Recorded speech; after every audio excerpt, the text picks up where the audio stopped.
se não há uma ambiência na igreja ou dentro de casa que permita que todos os assuntos sejam tocados, principalmente tentações, os pecados virão à tona da pior forma possível. Quando nós hoje, dentro ou fora da igreja, conversamos sobre sexualidade, nós o fazemos dentro de um fortíssimo contexto de revolução cultural. E é importante que a gente saiba separar esses elementos revolucionários que tentam arrombar a porta da igreja. Para o servo de Deus, ele tem que tomar a postura de posicionamento daquilo que ele crê, daquilo que é a identidade dele, daquilo que ele vê como certo, tendo por parâmetro a Bíblia.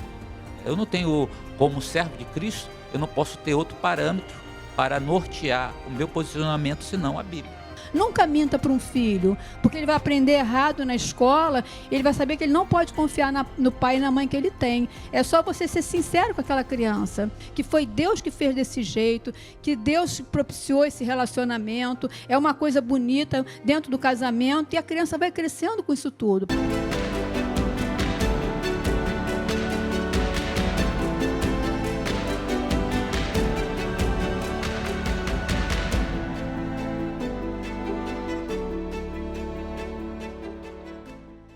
Que a nossa igreja, através do pastor Anderson, teve essa visão para que nós pudéssemos dar um start, começar, sabe, ter um clique, para nós podermos falar mais profundamente sobre isso.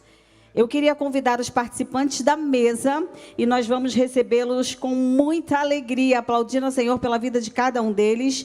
Eu gostaria de convidar... hoje eu vou inverter a ordem, pastor Anderson. Eu vou te chamar em primeiro lugar, vamos receber o nosso pastor...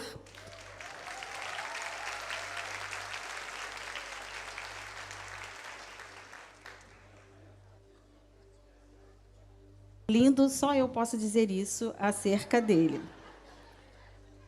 Quero convidar o pastor Sinclair, da Igreja Batista Boa Esperança. Vamos aplaudir ao Senhor pela vida dele. O pastor já esteve conosco outras vezes aqui, tremendamente usado, tremendamente ungido, abençoado por Deus. Depois ele vai apresentar. Eu vou apresentar, posso apresentar a esposa? Não, eu vou deixar o pastor apresentar a esposa dele. E quero convidar também a Miriam Raimundo Turques, ginecologista, que vai participar aqui desse fórum também. Nós temos 4 participantes e eu vou apresentar o último participante. Ele vai participar conosco online. Eu queria apresentar a você Aramis de Barros. Deixa eu ver se ele vai aparecer ali. Conferencista, acostumado a falar sobre o assunto sexualidade. Eu estou vendo todos nós ali, menos o Aramis. Ah, glória a Deus. Vamos aplaudir ao Senhor pela vida do Aramis. Seja muito bem-vindo. Que Deus possa usá-lo nessa manhã. Sinta-se acolhido, como se estivesse presencialmente aqui conosco. Quero também dizer para você que está nas nossas redes sociais para compartilhar esse fórum. Já manda aí, né, no privado das pessoas, nos seus grupos, para que todas possam ser alcançadas por essa live, por tudo quanto irá acontecer aqui nessa manhã. Não esquece de curtir o culto e que o Senhor te abençoe aí, você que está no seu lar, talvez que esteja impossibilitado de vir nessa manhã, mas que será abençoado aí da sua casa também. Eu gostaria só de brevemente que vocês se apresentassem. Eu vou começar pelo Aramis, para que ele se apresente para a igreja. Você tem 30 segundos para se apresentar aí e dar um oi para a nossa igreja. Bom dia, irmãos. Eu queria saudar todos vocês na paz e na graça do Senhor. É uma honra muito grande esse convite que eu recebi da igreja. Eu sou um missionário, trabalho numa organização missionária norte-irlandesa, sou programador visual e artista gráfico, e tenho me envolvido bastante no tema de guerra cultural, procurando fazer isso a serviço do Evangelho, me envolvendo em várias questões aí de conferência, de congressos e de situações como essa, onde discussões de temas importantes aparecem no caráter de uma congregação, né? Então, quero agradecer muito a vocês e desejar que Deus abençoe a nossa manhã juntos.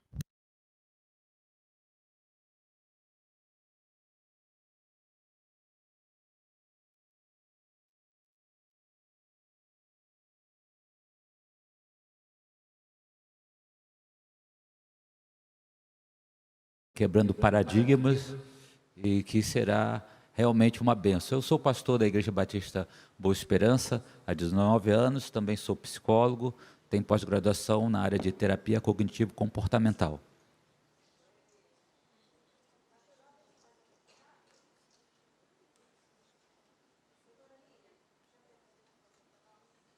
Paz do Senhor para todos.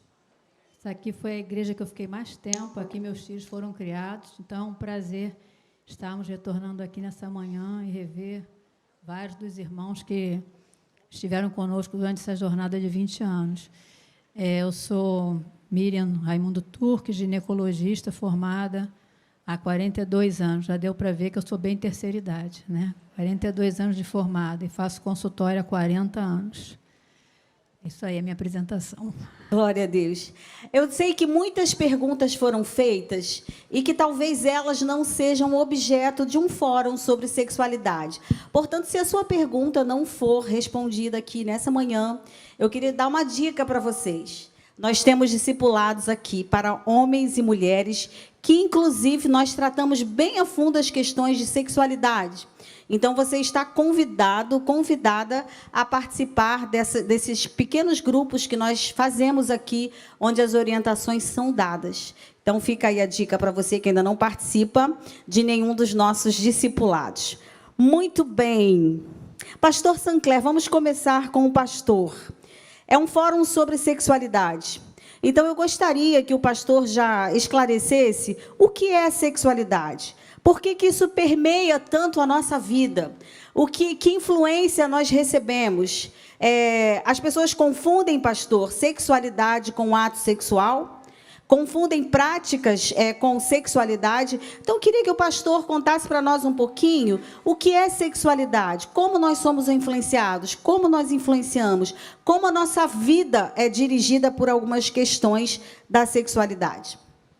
Essa é uma pergunta bem peculiar e vem ser relevante nesse momento, porque muitas vezes há sempre a tendência a confundirmos ato sexual com sexualidade. Né? O ato sexual é apenas um aspecto da sexualidade.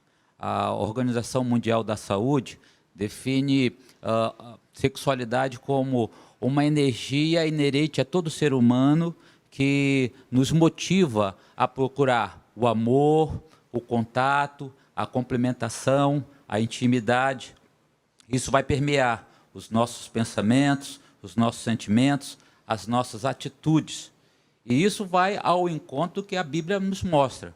Porque lá em Gênesis 2, a gente vê que o próprio Deus observa que não é o bom que o homem esteja só, que precisa dessa complementação, desse contato, desse amor, desse carinho. E ele diz, vou fazer alguém que seja semelhante a ele, que seja complementadora. Então, você percebe aí que o próprio Deus, ele traz a noção de sexualidade. E a sexualidade está inerente no ser humano. Você já nasce com sexualidade. E é através disso que você trava os seus contatos e os seus relacionamentos. Então, é importante entender que o ato sexual é apenas um aspecto da sexualidade. E tratar disso na casa do Senhor é muito importante, porque a Bíblia fala de sexualidade e como é uma sexualidade sadia. Muito bem. Ficou entendido, então? Vai muito além de um ato sexual, nossa sexualidade. Pastor Anderson, o senhor acha que tem muito tabu ainda nas nossas igrejas para falar sobre sexualidade? Será que os cristãos, eles talvez coloquem esse assunto numa redoma, enquanto que é abertamente falado aí fora? O que o pastor acha sobre isso? Existe um tabu? Enquanto não falamos aqui, existem coisas que são colocadas e plantadas na nossa mente aí fora. Como é que o senhor vê essa questão? Existe esse tabu? Ou nós deveríamos falar mais, ou o que a igreja fala está coerente? Total tabu. Até porque, exatamente por a gente ter esse tabu, é que dentro dos nossos arraiais, as pessoas estão aprendendo sobre sexualidade lá fora, e não dentro de casa da família, de uma forma correta, ou dentro da igreja. Exatamente esse é o X da questão. Até porque pais não conversam com filhos sobre sexualidade porque ele confunde, ele acha que ele vai ter uma conversa sobre ato sexual e não sobre sexualidade. Aí começa o problema. Né? A pessoa, quando nasce, a coisa mais importante que tem, e a gente quer saber logo, engravidou. Qual é a primeira pergunta que a gente faz quando um casal está grávido? Qual é a primeira pergunta que a gente faz? Qual é o menino ou menina? Não é a primeira pergunta que a gente faz? Sim ou não? É isso, né? Aí, quando nasce, olha o tabu como é que é. Vamos para a vida como na prática, né? Aí, o filho está crescendo sexualmente saudável, aí você fala assim, ó, isso aqui é cabeça, isso aqui é perna, isso aqui é pé, isso aqui é chimbombinha, isso aqui é leilelauzinho. A gente começa a dar apelidinhos àquilo que tem nome. Nós temos um tabu enorme para dizer, meu filho, você tem um pênis, você tem uma vagina, você tem um órgão reprodutor, com a maior naturalidade possível, irmãos. Aí a criança já cresce assim, peraí, o nome disso aqui é tal, por que esse nome aqui é engraçadinho, esquisitinho? Já começa o dilema ali. Então, eu só estou tentando mostrar que existe um tabu enorme, e a gente precisa quebrar isso dentro de uma sexualidade a qual Deus criou para todas as famílias, para que possamos viver bem. E o fórum tem exatamente essa pegada, de tentar levar a igreja a falar sobre isso dentro de casa, porque o poder não vaga, e se você não ensinar o teu filho, ou em casa não houver uma temática como essa, onde se possa falar de sexualidade, eles vão aprender da pior forma possível, né? E eu costumo sempre dizer assim, olha, eu queria terminar falando isso, todas as vezes que uma ambiência de igreja ou dentro de casa, você não tem um posicionamento onde todos os assuntos possam ser dialogados, principalmente as tentações confessadas. Olha o que eu estou dizendo, irmãos.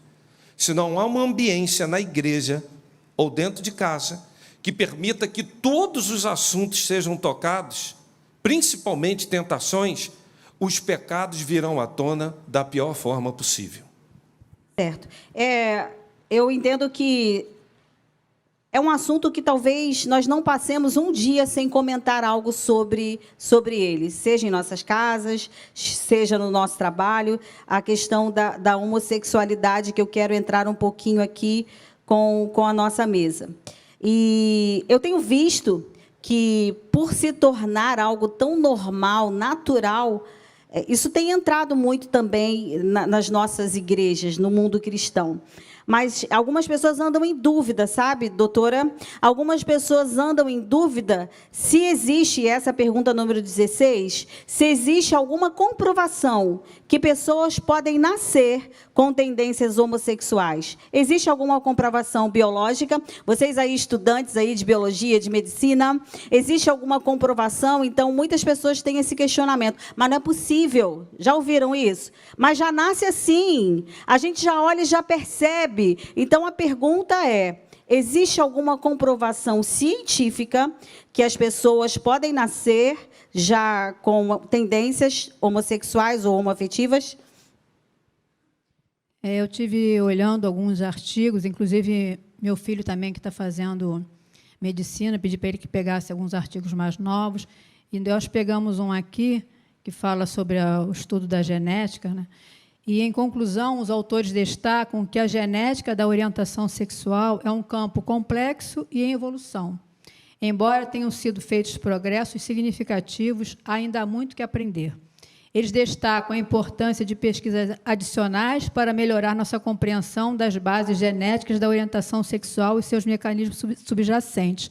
Então, tem se estudado, achando que possa haver alguma coisa genética. Gente, são aquelas estruturas que transmitem as características que nós herdamos, cor de olho, cor de pele, se a pessoa vai ser alta, se vai ser baixa. Então, eles têm tentado ver se há alguma alteração, algum gene que poderia ser responsável por isso. Mas, até aqui, esse estudo é de 2021. Eles destacam que, para melhorar a compreensão, ainda tem que continuar com novos estudos, porque até aqui, segundo o que eles dizem, não foi ainda comprovado. E, biblicamente, pastores, há alguma comprovação que eu possa dizer que Deus tem aberto essa lacuna, que existe uma possibilidade de não ser macho ou fêmea, ou homem e mulher? Deus os criou macho e fêmea. Até porque um dos fatores principais da sexualidade é a reprodução. Deus não faz nada sem propósito. Então, eu acho que isso resume tudo de uma maneira muito tranquila. Amém. Aramis, você quer compartilhar um pouquinho sobre essa pergunta? Existe alguma comprovação dentro das suas ministrações, das suas participações aí em fóruns, palestras? Essa tem sido uma pergunta recorrente. E o que você pode complementar aí para nós? Queria concordar com o que a doutora acabou de trazer. É interessante que o site da American Psychological Association, que é uma autoridade na área, né, estava publicado até pouco tempo, não sei se continua assim ainda, mas trazia a conclusão de que não se sabia exatamente por que, né, as pessoas desenvolviam atração pelo mesmo sexo. Tá? Então, isso era uma colocação dessas autoridades da American Psychological Association, Associação Americana de Psicologia. E é muito curioso a gente reparar, olhando no contexto que nós estamos hoje, que o movimento LGBT, que deve ser separado da pessoa homossexual, tá? Isso é uma distinção muito importante que a igreja precisa fazer, que é a banda política dessa história e o indivíduo em si, né? Que nem sempre é representado, às vezes não é nem um pouco representado por esses movimentos, tá? Que dizem representá-lo. Mas o movimento LGBT sempre ecoou a ideia de que o indivíduo nasceu assim e, portanto, não tem escolha. Ora, se ele nasceu assim e não tem escolha, por isso ele é assim, e por isso ele demanda direitos por ser assim, você está pregando o determinismo biológico, certo? Então, existiria, segundo o movimento, e segundo alguns que estudam o tema, um determinismo biológico para o indivíduo ser homossexual. Entretanto, quando você chega no estágio, por exemplo, da ideologia de gênero, né, a ideologia de gênero vai pregar justamente o contrário, né, que não existe determinismo biológico e que não importa o sexo com que o indivíduo nasceu, o sexo é de uma fluidez total e o indivíduo pode ser o que ele quiser, na hora que ele quiser, voltar a ser o que ele era, deixar de ser tudo, ser alguma coisa. Então, nós estamos diante de uma situação extremamente caótica e é sempre bom lembrar aos irmãos que quando nós hoje, dentro ou fora da igreja, conversamos sobre sexualidade, nós o fazemos dentro de um fortíssimo contexto de revolução cultural. E é importante que a gente saiba separar esses elementos revolucionários que tentam arrombar a porta da igreja e entrar a igreja dentro, como já tem infelizmente feito em muitos lugares. Então essa é a contribuição inicial que eu gostaria de deixar sobre o tema, concordando com os irmãos que já deixaram as suas. Ok, muito bom. Então, diante dessa pergunta, eu vou emendar aqui numa outra pergunta que tem muito a ver, há um contraponto, um contrassenso. Então, quando é interessante, nós confiamos e acreditamos e ratificamos, não é? É biológico. E quando não é interessante, então, assim, existe um contrassenso. E, na verdade, essa pergunta número 1 está falando do ser humano volúvel, do ser humano que muda o tempo todo de postura ou de escolha. Eu estou numa turma a qual algumas pessoas se identificam de forma diferente e mudam de sexualidade a cada dia. Já falei ou seja, eu acredito que haja aqui uma afirmação bem importante com relação às pessoas a mudarem escolhas, fazerem todos os dias. E essa pessoa diz que já falou de Cristo, mas elas rejeitam. Mas eu não insisto. Caso ocorra novamente, o que eu devo fazer? Então, essa pessoa que pergunta, ela diz o seguinte, ela já identificou que as pessoas são volúveis, cada dia escolhem uma coisa, não sabem a tendência que vão seguir. Ela já falou de Cristo e ela se sente rejeição, sente que há uma rejeição e tem um problema de insistência. Se acontecer de novo, o que eu devo fazer? Eu acho que essa pergunta também cai muito bem para nós que estamos envolvidos em contextos assim. Talvez seja a primeira vez que você vai se posicionar e você quer se posicionar, como deve ser o posicionamento diante de escolhas que nós, como crentes em Cristo Jesus, entendemos que não é o que Deus planejou para cada um de nós. como deve ser a nossa postura, pastor Sancler, diante dessa insistência, talvez, em ser cada dia uma coisa? Bom, a gente tem que pensar, como o irmão Aramis mesmo falou, que nós vivemos numa sociedade que as pessoas até definem como uma sociedade líquida, fluida. E isso perpassa as questões até mesmo sexuais. Então, a ideia da sexualidade fluida, que permeia, ora, ter atração por um sexo, ora pelo outro, ou pelos dois concomitantemente, isso demonstra o relativismo em que eu e vocês estamos vivendo nessa sociedade. Só que, em contraponto a isso, existe a palavra de Deus. E a palavra de Deus diz que a palavra do crente tem que ser o quê? Sim, sim, não, não. Eu não posso ser fluido, eu não posso ser camaleônico, eu não posso ser uma pessoa que vai se adaptando a cada ambiente.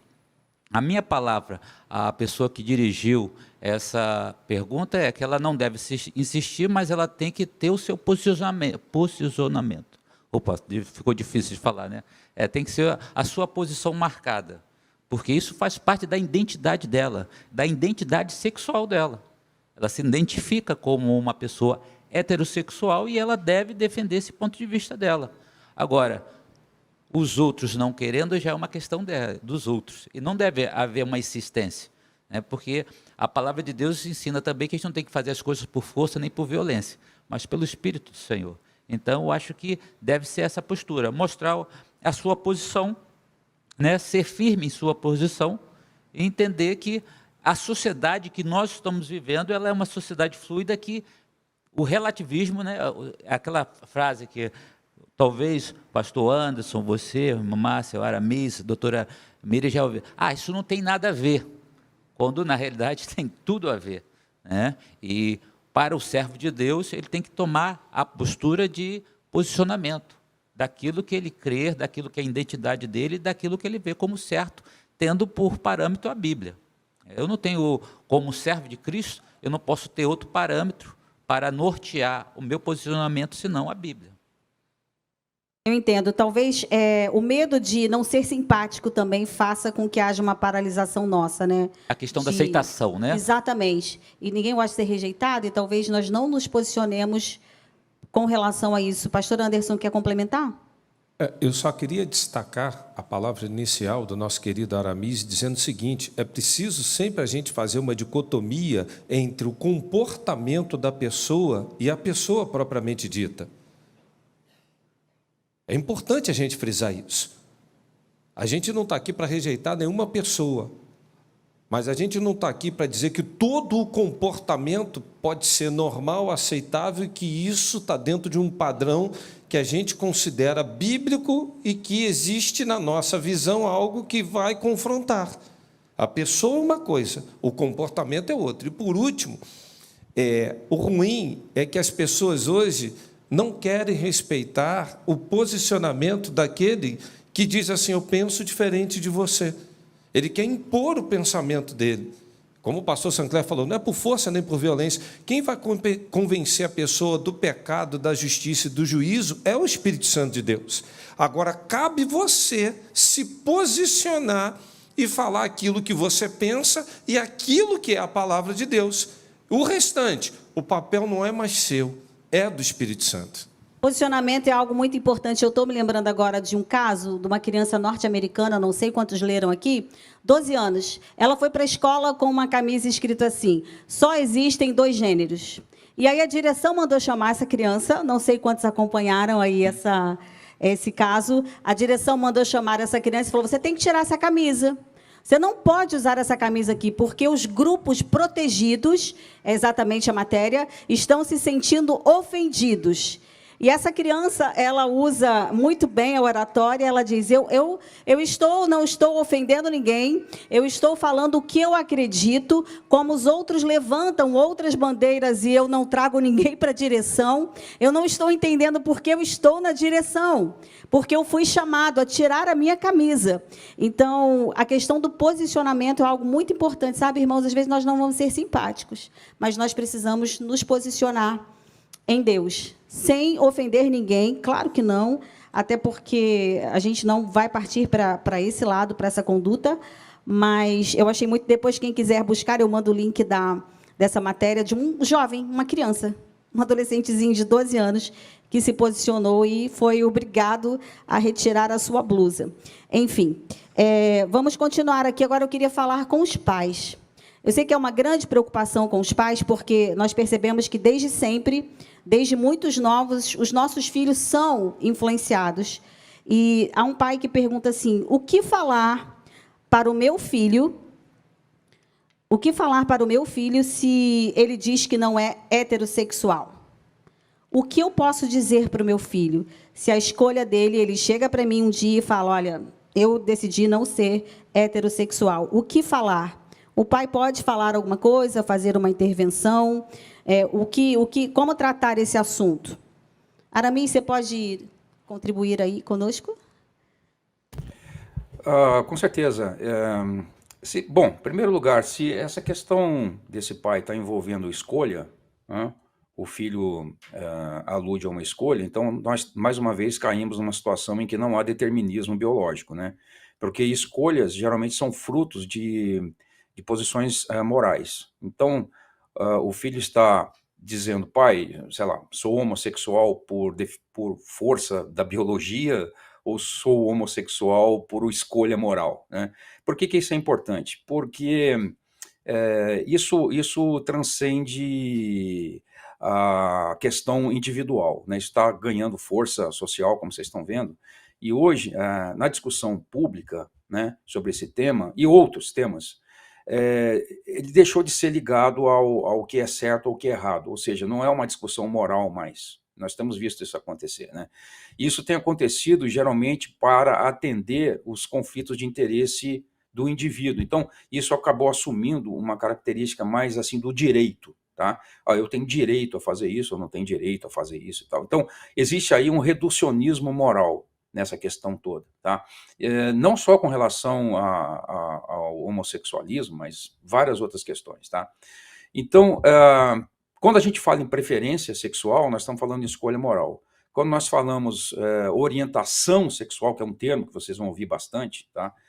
Que tem sido hoje usado em detrimento da escolha sexual, tá? Quando você ouve falar orientação sexual, você está ouvindo um termo que alude a uma força biológica, um determinismo biológico, tá? Então, isso significa dizer o seguinte, um indivíduo que hoje se apresenta como gay, ele não é simplesmente o que ele faz, ou o que ele pratica, mas o que ele é, supostamente de forma biológica natural, tá? Nasceu assim, né?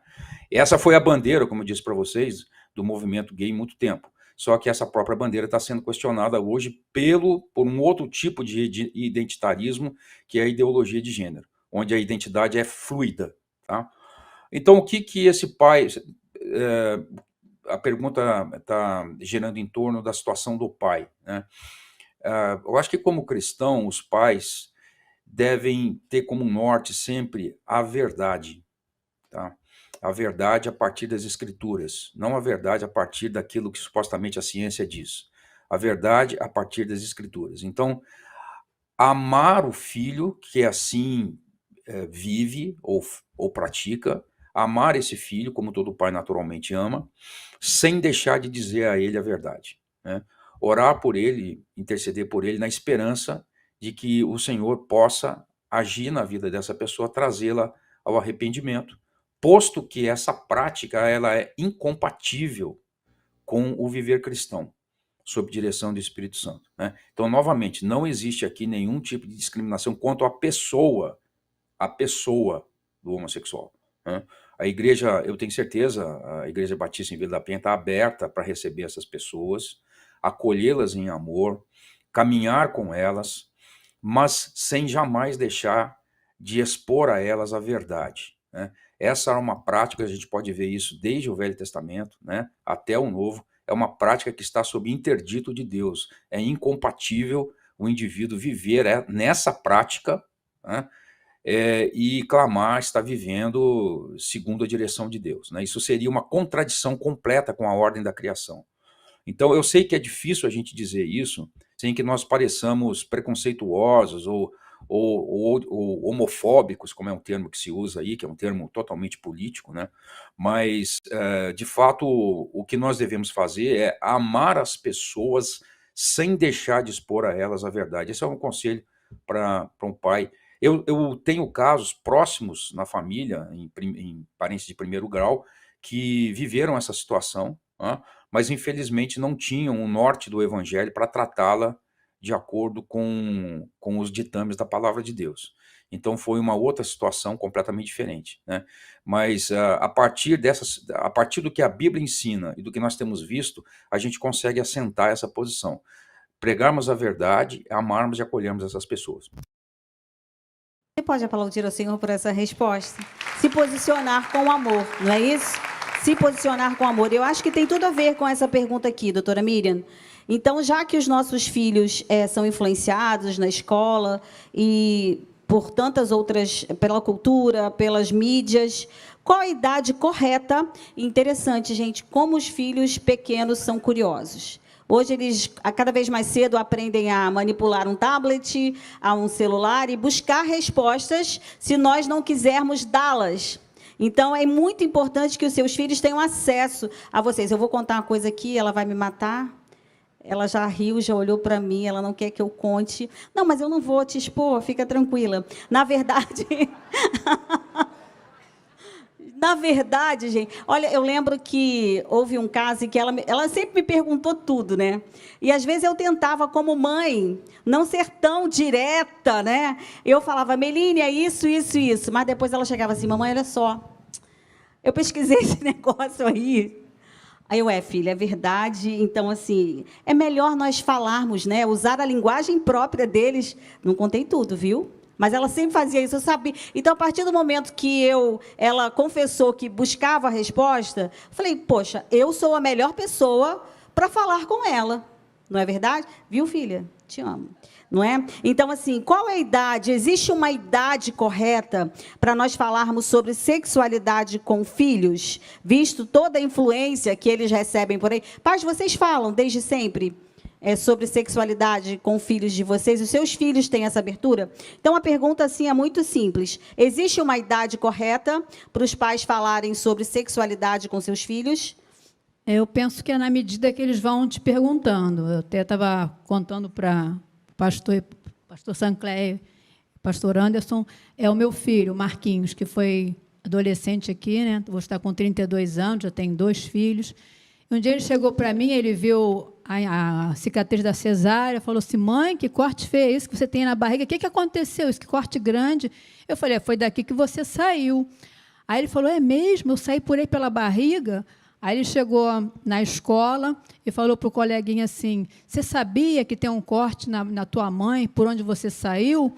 Aí o Jonas falou assim, é mesmo, Marquinhos? Então vou pedir minha mãe para me mostrar. Aí chegou em casa, o Jonas falou, mãe, onde é que está o corte de onde saí na barriga? Que o Marquinhos saiu no corte na barriga, eu também sei onde é que está. Aí a mãe tinha sido parto normal, ela ficou sem graça, ela não sabia o que falava. Não, menino, para com isso, não sei o que foi a cegonha, não sei o que mais. Aí o Jonas chegou na escola e falou, Marquinhos, minha mãe não tem corte por onde eu saí, eu acho que eu sou adotado. Aí o Marquinhos chegou para mim, mãe, você não sabe de nada, o Jonas é adotado, ele não é filho da mãe dele nem do pai. Eu falei, por quê, Marquinhos? Porque a mãe dele não tem corte na barriga. Eu falei, meu filho, é porque tem um outro caminho por onde sai, não é só pela barriga não, também sai aqui por baixo, pela vagina da mulher. Aí ele chegou para o Jonas, Jonas, não fica triste não, tem outro caminho, você saiu por baixo. Aí vem o Marquinhos, ele sempre ia para lá e para cá, né? Mãe, mas se a gente, um sai por cima e outro sai por baixo, como é que a gente entrou aí, mãe? Aí eu falei, filho, é porque papai e mamãe se casaram, eles se gostam tanto, aí cada um deu um pedacinho, papai deu um pedacinho dele, entrou dentro da mamãe, a mamãe também tem um pedacinho, e aí fez você. Mas por qual pedaço que ele entrou em você que fez? Vocês entendem? Isso não foi num dia, gente. Era assim, ele ia para a escola, falava com o Jonas. Mãe, aí ele ficava. E a mãe do Jonas muda. Mira, que coisa é essa? Estão falando para esses crianças. Ela vinha para mim. Como é que pode falar essas coisas? Mãe, tem que falar, Maria. A gente vai falar como? Para o garoto veio na cegonha, no bico da cegonha? Não dá, né? Aí eu falei, meu filho, é porque assim, no pênis do papai, aí começa, no pênis do papai, sai uma sementinha que entra dentro da mamãe, mas aonde é que entra? Dentro da vagina, onde é que fica? Aí você vai falando, você não tem que chegar, olha só, meu filho, vamos conversar, porque foi assim que você nasceu. A criança vai vir para você e vai perguntar. Agora, quando a criança chega, você dá um corte, para com isso, isso não é conversa de criança. Com a minha mãe foi assim, eu chegava, mãe, isso não é conversa de menina, isso não é conversa de criança. Então, à medida que a criança percebe que ela pode confiar em você, ela vai chegar e vai perguntar, e você vai soltando, você vai entregando tudo que é a verdade. Nunca minta para um filho, porque ele vai aprender errado na escola, ele vai saber que ele não pode confiar no pai e na mãe que ele tem. É só você ser sincero com aquela criança. É claro que é uma curiosidade, vai chegar, vai te perguntar, e você vai soltando, você vai dando, vai entregando, de uma forma sempre mostrando que foi Deus que fez desse jeito, que Deus propiciou esse relacionamento, é uma coisa bonita dentro do casamento, e a criança vai crescendo com isso tudo, sabendo que ela tem uma amiga dentro de casa que é a mãe, e um amigo que é o pai, e que ela pode chegar e que ele vai falar a verdade. Não minta com esse negócio de cegonha, isso é ridículo. Ainda vem uma cegonha com a criança pesada no umbigo, a cegonha cai. Não tem como isso, gente. Para com essa história de cegonha, que eu ainda vejo isso no dia de hoje. Pelo amor de Deus, vamos ser sinceros com nossos filhos. Quem falou aqui para o filho que ele veio da cegonha? Pode confessar, confessa. Ninguém, não, confessa, irmão. Você falou isso, sim. Olha, é tão importante uma palavra que o pai e a mãe dão, que eu vou contar outra minha aqui. Eu contei muito para o Lucas que se caísse um negócio no chão, tinha a lei dos 3 segundos. Quem já falou essa lei? 3 segundos. Não deu 3 segundos, pega e come, que não tem problema. Gente, até adolescente ele acreditava. E a outra foi com Meline. Ela abria a geladeira e ficava... Eu falei, aí começava, né, o bip da geladeira. Eu falei, vai explodir. Geladeira, se ficar aberta. E ela tinha um pavor da geladeira, achando que a geladeira ia explodir. Estou falando aqui porque a nossa palavra realmente tem um peso muito grande. Então, fale a verdade. Então, eu aprendi. À medida que eles forem perguntando, não é? Nós vamos conversando. Vão perguntar, Márcia, eles sempre vão perguntar. E outra coisa, até quando você acreditou que foi a cegonha que te trouxe? Porque se teu pai te falou, não é? Ai, meu Deus, não foi a cegonha. Não, irmão, não foi a cegonha que trouxe você para os seus pais. É, muito bom. Como uma pessoa, falando ainda para pais... Porque, às vezes, os pais cristãos incentivam a sexualidade, sensualidade, quem fez a pergunta colocou principalmente nas filhas, como se fosse algo normal. Nós identificamos isso? Será que os pais têm incentivado os filhos? Eu acredito que, muitas vezes, pastores, doutora Aramis, muitas vezes as nossas filhas dancem umas danças sensuais e a gente acha, assim, bem bonitinho, né? Será que isso realmente existe? Será que é falta de sabedoria, falta de enxergar lá na frente? Por que os pais cristãos incentivam a sexualidade e sensualidade nos filhos? Quem gostaria de responder? Porque incentivam, eu acho que...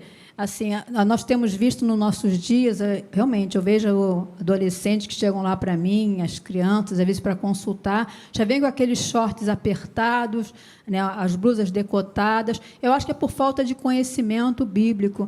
A gente deve, desde cedo, orientar a criança a ler a Bíblia com a gente, né? Eu acho que é uma coisa boa. Eu, quando me converti, eu já tinha 20 anos, já estava na faculdade, e o pastor que me orientou, ele falou, leia sempre um capítulo da Bíblia, pelo menos por dia.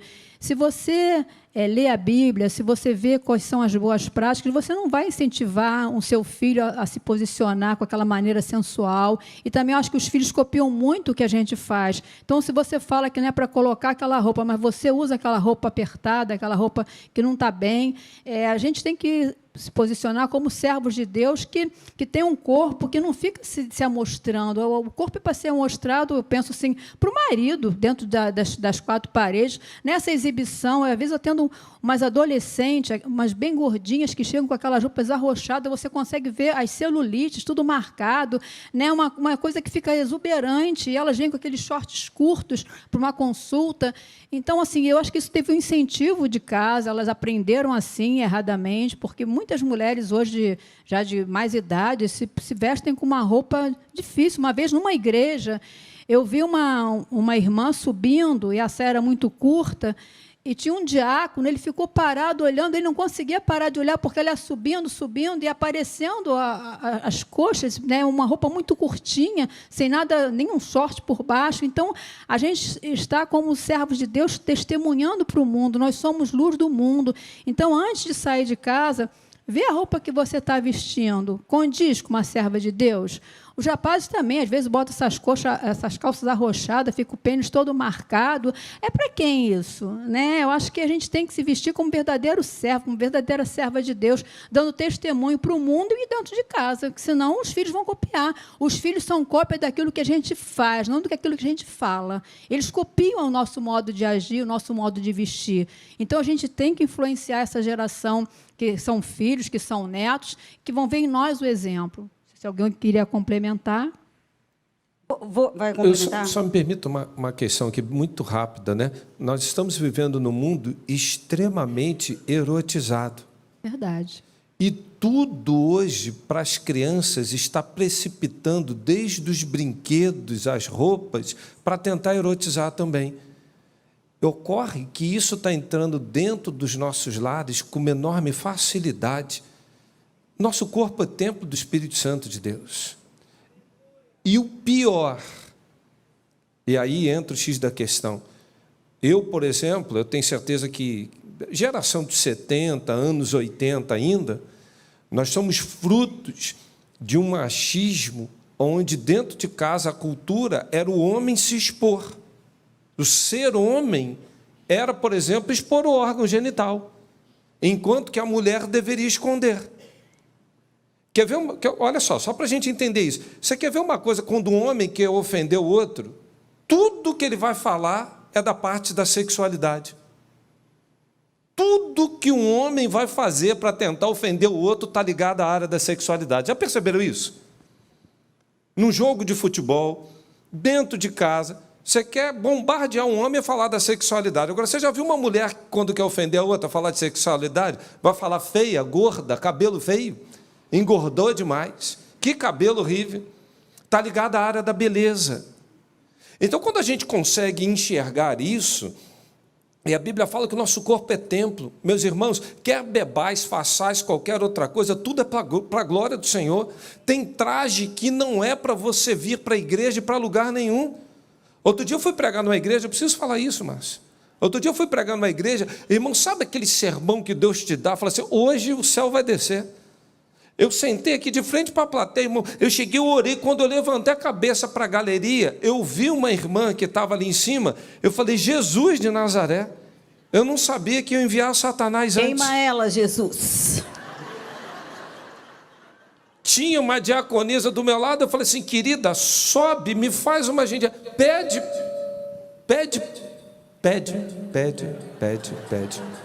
É para pedir mesmo, hein? Olha aí. Pede para aquela irmã que está ali em cima, para ela sair dali. O tapa-sexo dela era a Bíblia. Vocês estão entendendo? Que ponto a gente está chegando? Mas o que é isso? Irmão, é bom dentro de casa. Às vezes, irmão, a gente está meio assim, é bom o marido, mas vou falar, essa roupa não está legal. Como isso é importante, né? Essa roupa não está bem, isso aqui está marcando muito, isso aqui está fazendo. Isso aqui não está bem. Porque até a dificuldade, olha o que eu vou dizer, irmãos, até a dificuldade, por exemplo, para se comprar uma roupa decente.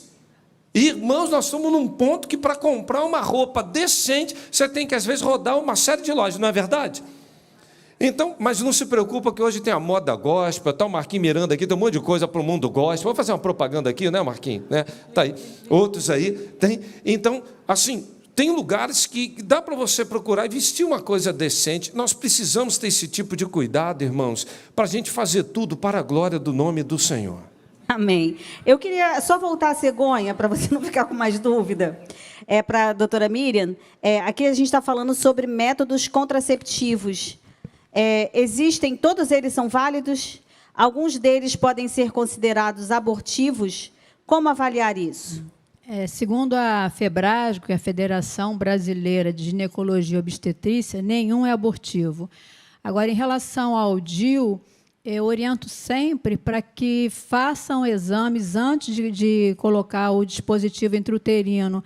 Mulheres que muitas vezes querem colocar DIU, que não tem um preventivo, não tem nada, e agora nós temos um tipo de preventivo, não é só o Papa Nicolau.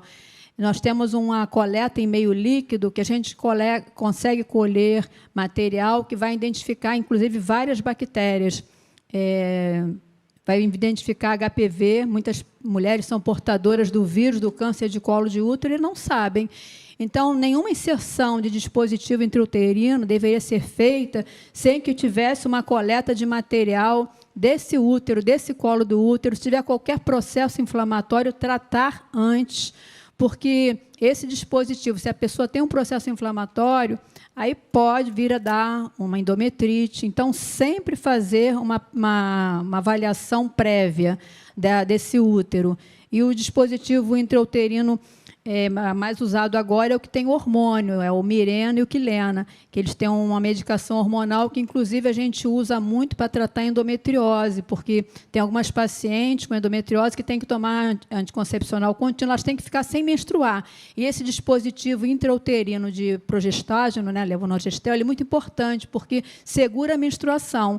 Então, a gente tem indicado bastante, e, segundo essa federação, nenhum seria abortivo. Tá? Eu tornei a fazer revisão ontem, nenhum deles foi considerado como abortivo, só tendo esse cuidado prévio de uma avaliação completa desse útero. Ok. Então, antes de nós partirmos para o segundo bloco, vamos adorar ao Senhor? Vamos. Eu quero adorar o Senhor e nós estamos vivendo um domingo bem especial. Eu queria, nesse momento, levantar um clamor pelas famílias. Chegou a notícia aqui do Gael, aquela criancinha teve um probleminha aí essa madrugada de novo. Que drama essa família está vivenciando. E nós estamos aqui no joelho, crendo no poder da oração. O Mário, um amigo, como esse homem tem abençoado a nossa igreja. Ele está lá nos Estados Unidos no desafio, numa batalha espiritual. E o Mário carece das nossas orações. Nós vamos interceder pela vida do Mário, os negócios lá, enfim. Eu queria orar por todas as famílias aqui representadas. Talvez você tenha algo para colocar diante do Senhor. Eu queria convidar a igreja, mesmo como você está, para você curvar sua cabeça, começar a falar com Deus, interceda ao Senhor, rogue a Deus. Coloque diante do Senhor a sua ansiedade, Ele tem cuidado de nós. Coloque diante do Senhor suas tristezas, suas decepções. Deus, nós queremos, como igreja do Senhor, clamar a Ti, rogando pela vida do Gael. O Senhor tem ouvido o nosso clamor. Visita esse leito, toma essa criança em Tuas mãos, Pai. Como igreja estamos em um só corpo, em uma só voz, em um só coração, falando contigo. Tenha misericórdia da vida do Gael. Visita o Mário lá nos Estados Unidos, negócio, visita a Tirel, e que o Senhor possa operar de maneira poderosa ali, Pai. Abençoa os nossos lares, abençoa as nossas casas. Senhor, toma aqueles que vão passar essa semana por cirurgia, toma aqueles que tiveram um laudo que os decepcionou. O Senhor é poderoso, Deus, para agir, para operar. E operando o Senhor, quem impedirá? Fale, Deus, com a tua igreja, ouça o clamor do teu povo. Oramos, colocamos o Brasil em tuas mãos. Nós oramos por todos que estão imbuídos de autoridade. A tua palavra nos orienta a isso, pois feliz é a nação cujo Deus é o Senhor. Toma a PIB Vila da Penha em tuas mãos. Continua, Deus, trabalhando em favor do teu povo, pois desde a antiguidade nunca se ouviu a respeito de um Deus que trabalha para aqueles que nele esperam. Nós esperamos, nós dependemos, nós confiamos no Senhor, e por isso oramos e o fazemos em nome e por amor de Jesus. Amém, amém. Eu queria chamar agora aqui à frente uma pessoa que vai vir aqui porque quinta-feira o aniversário foi dela. E ela ficou... Parece, né, que está assim, irmãos, é como um vinho. Quanto mais tempo passa, mais bela fica, não é? Louvado seja o nome do Senhor. Vai ser feita uma pequena homenagem agora. E aí, a gente quer como igreja dizer que a gente reconhece, Márcio, o teu trabalho, tudo que você tem feito, apacentando aí mulheres. Lidar com mulher é tão difícil, a não ser com você. Com você é fácil. Mas assim, nós estamos felizes por mais um ano de vida, por tudo que Deus te concede. Recebe o carinho da igreja nesse momento.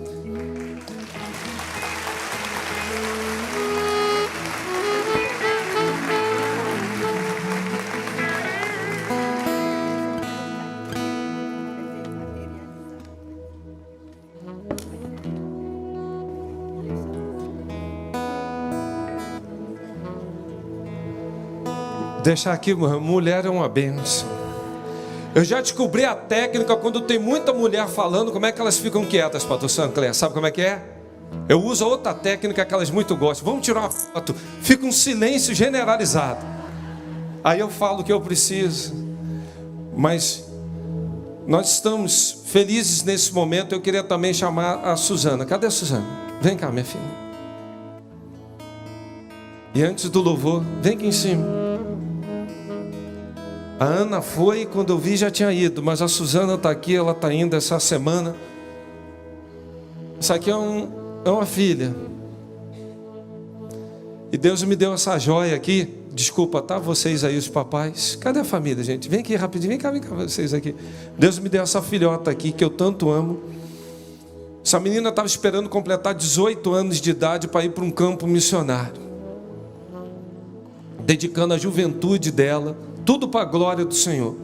Eu conheço há muitos anos, ela transpira missões. E queremos, como igreja do Deus vivo, eu ia pedir para você ficar de pé. Nós vamos orar por essa joia que a gente tanto ama, porque ela agora vai para um treinamento, e essa filha aqui agora vai ter todo o apoio, todo o carinho da igreja. Nós estamos dizendo, estamos com você, aonde o Senhor te enviar, filha, você não está sozinha. Tem uma igreja contigo, e que você possa frutificar para a glória de Deus Pai. Amém? Márcia, levanta um clamor aqui pela Suzana. Nós vamos orar. Você pode se ajoelhar diante do Senhor com a sua família?